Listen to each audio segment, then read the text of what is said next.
चौथा number problem, इस problem पर ध्यान दीजिएगा, आपका पूरा क्लियर हो जाएगा।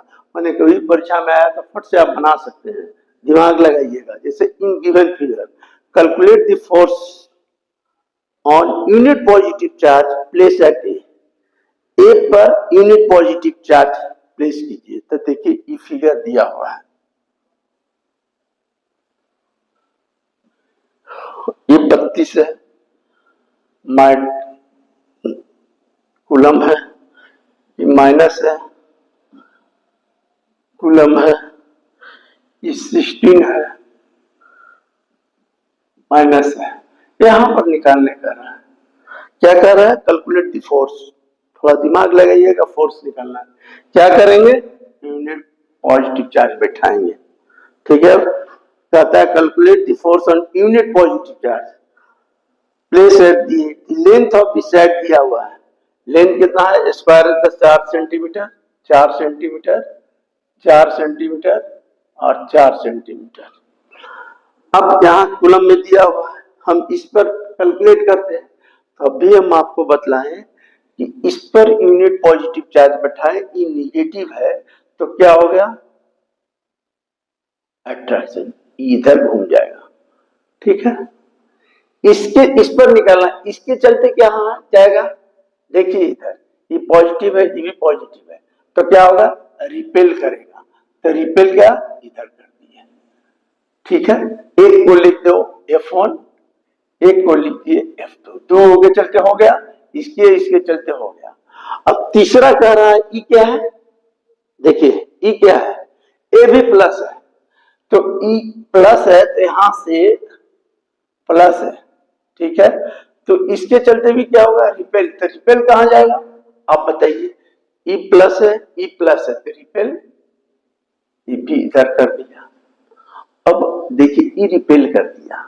अब देखिए इसको बनाने का, आपको हम बताएं कि ई दूरी 4 सेंटीमीटर है, ई दूरी कितना हो जाएगा, स्क्वायर है तक 4√2 पढ़े हैं आप। स्क्वायर में स्क्वायर का डायगोनल जो होता है √2a होता है, जो साइड रहता है 4√2a हो गया। और हमको एक एक करके कैलकुलेट करना है। तो देखिए हम तो अभी तक जानते थे कि 2 फोर्स रहेगा तो ऐसे कर देंगे, यहाँ 3 फोर्स हो गया। सुन लीजिए, ये सब दिमाग आपका साफ करेगा। देखिए तो यहाँ 3 फोर्स हो जाएगा, तो 3 फोर्स का हम फॉर्मूले नहीं जानते, 3 फोर्स का हम जानते ही नहीं है। हम जानते हैं कि 2 forces were acting at one point, तो रिजल्टेंट यहां से जाएगा। 3 फोर्स रहेगा तो क्या करने का, अगर वेक्टर कोई पढ़ा है तो इधर आई है, इधर जे है, इधर के है, तो कॉलिनियर की कंडीशन में x I plus by Z plus Z के होता है। तो इसको मॉड लेते हैं तो हो जाता है root under x square plus y square plus z square, निकल गया। तो हम क्या करेंगे, 3 फोर्स है, अगर किताब में बनाए हैं, वेक्टर बनाए होंगे तो ये, तो हम फोर्स पहले निकालते हैं। तो इधर क्या हो गया, दिमाग लगाने का, एक्स एक्सिस वाई एक्सिस, ये क्या हो गया, एक तरह का है ना, ऐसे है, समझे। एक फोर्स इधर गया तो हम लोग रिजॉल्व कर देंगे सीधे। अगर आपको और करना है तो ई फोर्स, देखिए अगर और दिमाग लगाना है तो आप वैसे भी कर सकते हैं। ई फोर्स है, टी क्या हो गया, ये 90 डिग्री होगा, टी कितना हो जाएगा 45, टी 45 होगा, टी कितना होगा 45, इसी को रिजॉल्व कर दीजिए। फिर ये दोनों को जोड़ के टी की 2 फोर्स लीजिए, अब तब उसके बाद रिजल्ट निकालिए। आप दे सकते हैं, मैथ में सब बराबर आ जाएगा। हम पहले फोर्स निकालते हैं, तो देखिए फोर्स क्या निकालते हैं, F1, F1 कौन है, ये वाला, तो क्या हो जाएगा 9 × 10⁹, ठीक है,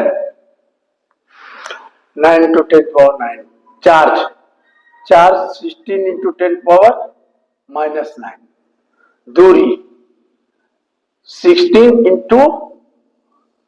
10⁻, जैसे 4 सेंटीमीटर है तो इसको सेंटीमीटर को मीटर में बदलेंगे तो 100 न होगा, तो स्क्वायर 4 को 16 हो गया, 16 हो गया। और इसको कर देंगे 10 पावर कितना हो जाएगा -4 बराबर। देख लीजिए कैलकुलेशन हो सकता है कि हम, तो ये हो गया। अब ये देखिए इस 16 से 16 कट गया, ई कट गया, तब बचा कितना 9 इंटू 10 पावर 4 बराबर 1 आ गया। कैलकुलेशन आ गया, क्या लिखेंगे न्यूटन। दूसरा F2, F2 कौन वाला है, ए वाला, तो ये भी वही चीज आएगा। चलिए लिख देते हैं वही, क्यों इसके चलते इधर गया। अब निकालते हैं F3, तो F3 क्या होता है, तो F3 मेरा आ जाएगा ये 32 है। तो पहले देखिए, पहले लिखेंगे के का वैल्यू 32 इंटू कितना 1, 32 इंटू 1, 32 10 पावर -9 है, 10 पावर -9 इंटू 1, और आर कितना हो जाएगा, याद रखिएगा 4√2 का बाई 100 का होल स्क्वायर। क्यों, इसका दूरी जो होगा 4√2 हो जाएगा, और इसका 100 सेंटीमीटर को मीटर में बदल दिए, तो देखिए ये हो जाएगा 9 इंटू 10 पावर 9 इंटू 32 इंटू 9, ये हो जाएगा 16 दूनी 32, भी हो जाएगा। और ये हो जाएगा कितना, ऊपर चला जाएगा तो कितना हो जाएगा 10 पावर 4। अब ये भी कितना हो जाएगा 10 पावर 4। अब ए भी कट गया, ए भी कट गया, मतलब पावर 0 हो जाएगा। तो आया कितना वैल्यू 9 इंटू 10 पावर 4, ए भी 9 इंटू 10 पावर 4 न्यूटन, माने तीनों बराबर आया। तो तीनों बराबर आए, F1 भी, F2 भी और F3 भी 9 इंटू 10 पावर 4 न्यूटन। तो हम कहीं नहीं जानते हैं कि रिजल्टेंट निकालना है मोर देन 2 फोर्सेस के बाद, हम सीधे रिजल्टेंट फोर्स जो लिखेंगे, रिजल्टेंट फोर्स जो लिखेंगे वो लिख देंगे क्या, तीनों फोर्स को, एक को लिखेंगे F1 I plus F2 J और प्लस F3 K, और तीनों बराबर है, F1 F2 F3 बराबर है। तो रिजल्टेंट जब भी लेंगे तो रूट में चला जाएगा F, तो क्या हो जाएगा √3F, √3 रहेगा, F का कोई वैल्यू लिख दीजिए, यही आ जाएगा रिजल्टेंट। सुन लीजिए, ऐसा हिसाब आएगा तो फट से आप लोग बनाइएगा,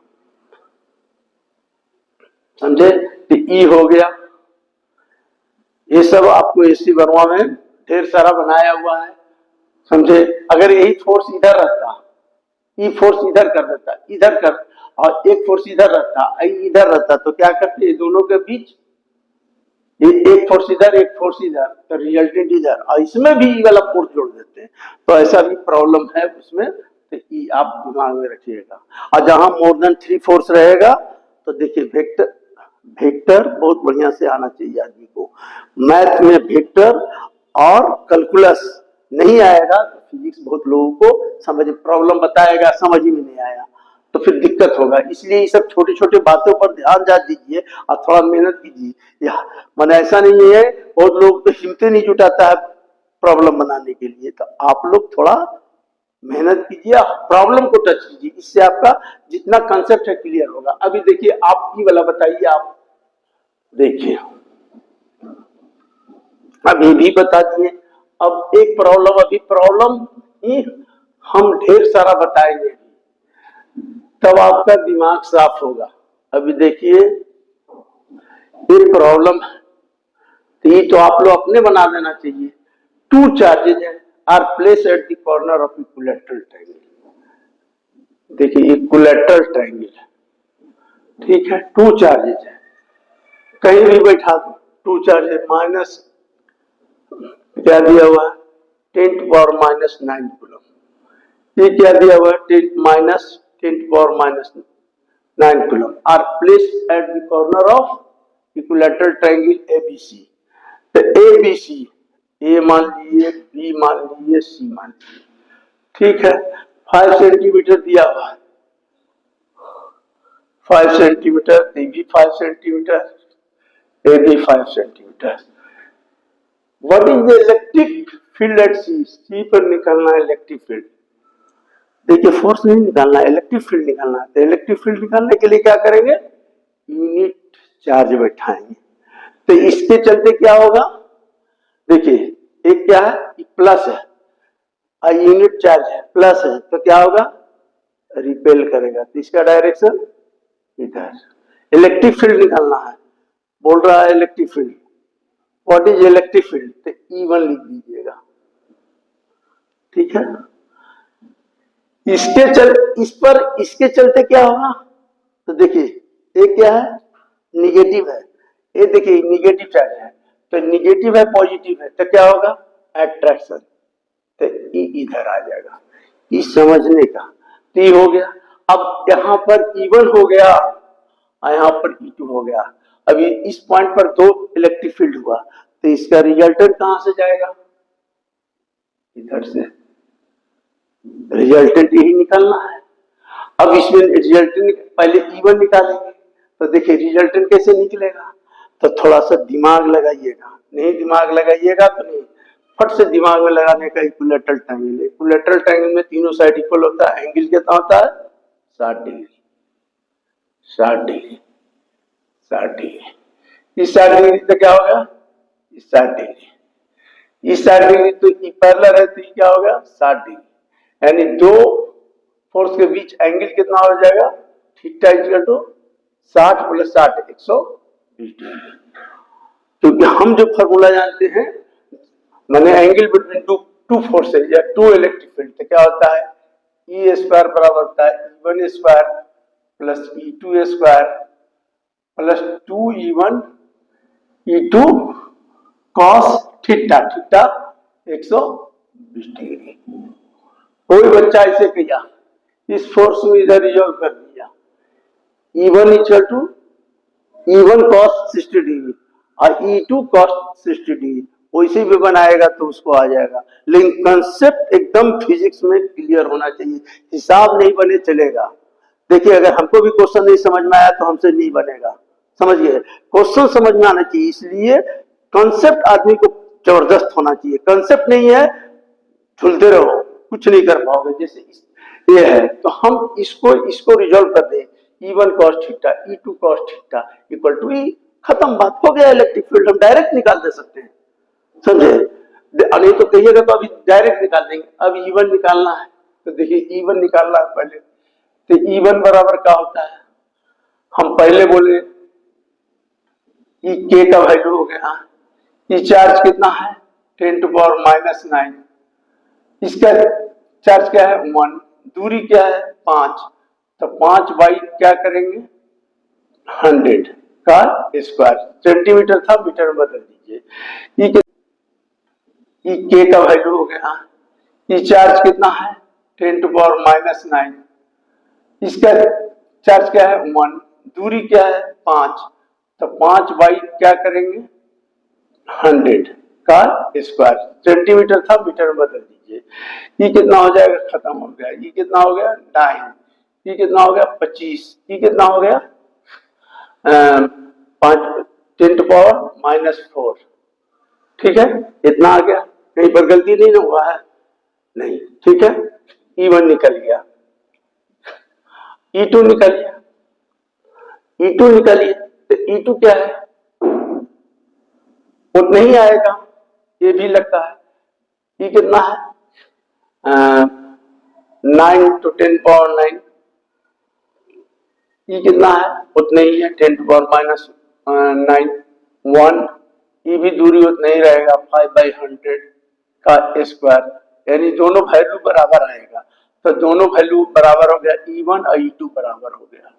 ठीक है, हमको रिजल्टेंट निकालना है, तो रिजल्टेंट E1 E2 बराबर हो गया, जो भी वैल्यू आएगा तो ऐसे कर दीजिएगा E1, एक चीज लिखिए E1, इसको भी लिख दीजिए, इसको 2E1 स्क्वायर लिख दीजिए, और cos 120 डिग्री बराबर होता है -1/2।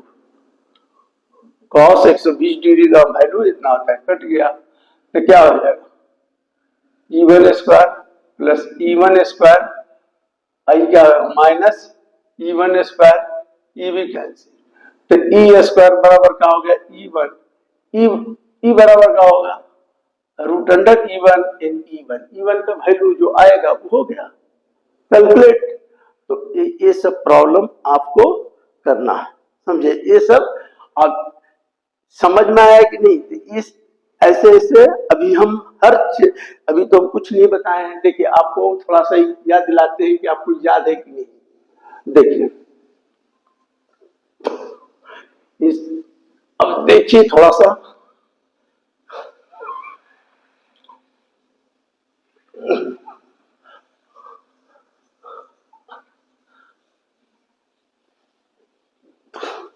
देखिए आपको हम बताएं, देखिए पीछे में याद करवा दे रहे हैं थोड़ा सा।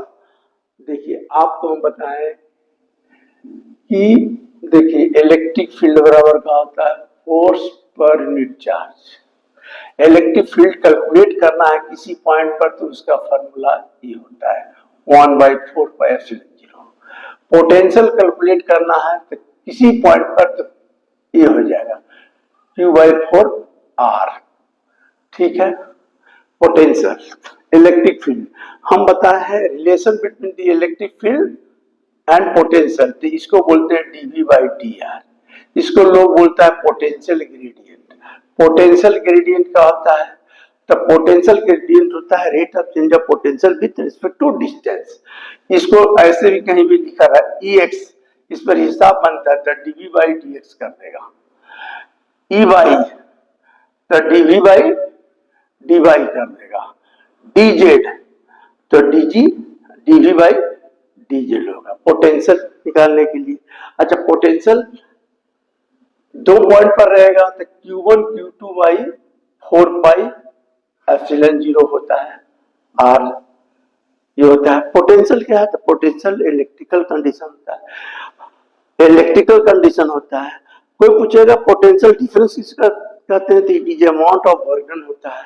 तो DW बराबर क्या होता है? तो DW बराबर आप पढ़े, देखिए अभी हम बताए थे ये रिलेशन E इक्वल टू, देखिए DW माने देखिए मतलब work done per unit charge को हम लोग पोटेंशियल कहते हैं, समझे? Work done per unit charge यानी W बराबर ऐसे लिखता है V, तो W बराबर क्या होगा QV। तो कैलकुलस में लिखा जाता है DW बराबर Q इंटू DV। अब रहता है कि आप पढ़े होंगे, किताब पढ़ा कीजिए, किताब में बहुत कुछ बातें रहता है, पढ़ाने वाला सब चीज नहीं बता सकता है, लेकिन किताब पढ़ेंगे तब कुछ ऐसे चीज रहता है जो बताने वाला नहीं, उसके दिमाग में नहीं आता है। जैसे हम लिखे DW equal to Q into V, equipotential surface किसको कहते हैं? The potential the charge on the surface is equivalent, माने यूनिफॉर्म रहेगा, इससे जो भी लाइन ऑफ फोर्स निकलेगा उसको कहते हैं, समझे? Equipotential surface. तो इक्विपोटेंशियल सरफेस है तो इसका मतलब क्या होगा? There is no change in the potential. तो there is no change in the potential का मतलब क्या होगा? dV इक्वल टू क्या हो गया कैलकुलस में 0। There is no change in the potential, calculus के टर्म में पोटेंशियल नो चेंज हुआ तो यहां वर्क डन क्या हो जाएगा Q इंटू 0। तो इक्विपोटेंशियल के केस में वर्क डन 0 हो जाएगा। ये सब चीज याद रखने। पोटेंशियल एनर्जी निकालने के लिए हम आपको बताए, फिर डायपोल मोमेंट में बताए थे Q into 2L, dipole moment हो गया। आपको फिर ये भी हम बताएं कि डायपोल मोमेंट भी इन और पोजीशन पर रिजल्ट क्या बताए थे, तो हमको याद है 2p/4πε0 R3। ब्रॉड पोजीशन पर क्या बताए? p/4πε0 R3। Eight any point पर क्या बताए हैं आपको? इलेक्ट्रिक फील्ड निकाले है रिजल्टेंट, ये हो गया end on position broad on. At any point पर क्या बताए थे? तो p/4πε0 r cube root under 3 cos square theta plus 1।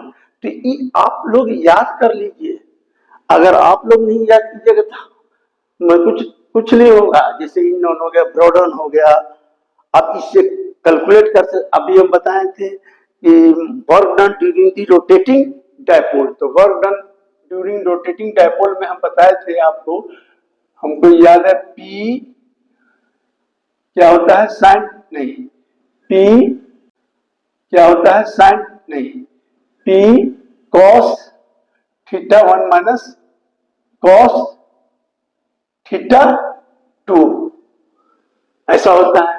अच्छा, हम आपको टॉर्क में बताए थे कि आर क्रॉस एफ ही लिखिएगा, ना कि एफ क्रॉस आर। तो टॉर्क बराबर बताए थे कि पी साइन थीटा होता है। वर्क डन निकालने के लिए हम बोले थे कि टॉर्क इनटू डिस्प्लेसमेंट हो जाएगा, और डिस्प्लेसमेंट अगर जीरो से रहेगा तो पी बराबर हो जाएगा cos जीरो पहले कर दोगे तो 1 माइनस कॉस थीटा हो जाएगा। इसमें स्पेशल केस हो जाता है। ये सब आपको पूरे फार्मूला को याद रखना पड़ेगा, और नहीं तो दिक्कत होगा। जैसे टॉर्क में बताया तो क्या होगा, टॉर्क मैक्सिमम कब होगा, तो इसका मतलब होता है कि r is perpendicular to f. समझे, वर्क डन निकाल दिया, ई निकाल दिया, और क्या क्या पढ़े हैं, तो ये सब पूरा दिमाग में एक बार पूरा कलेक्ट कर लीजिए और उसके बाद हिसाब बनाइए। समझे, तो आपको अब जैसे पोटेंशियल एनर्जी निकालना है तो आप पहले बता दिए पोटेंशियल एनर्जी क्या है, तो it is amount of work done to bring the unit positive charge from infinity to that point. तो पोटेंशियल ऐसे क्या होता है, तो इलेक्ट्रिकल कंडीशन होता है। हम बता दिए कि पोटेंशियल सरफेस में क्या होता है कि there is no change in the potential, तो डीवी कांस्टेंट ये हो गया, तो इसका जीरो हो गया। तो ऐसे मैथमेटिकल से आप याद कीजिएगा तो आपको ज्यादा फायदा होगा। अगले क्लास में हम अभी प्रॉब्लम और बताएंगे, उसके बाद गॉस थ्योरम बताएंगे, इलेक्ट्रिक फ्लक्स। ठीक।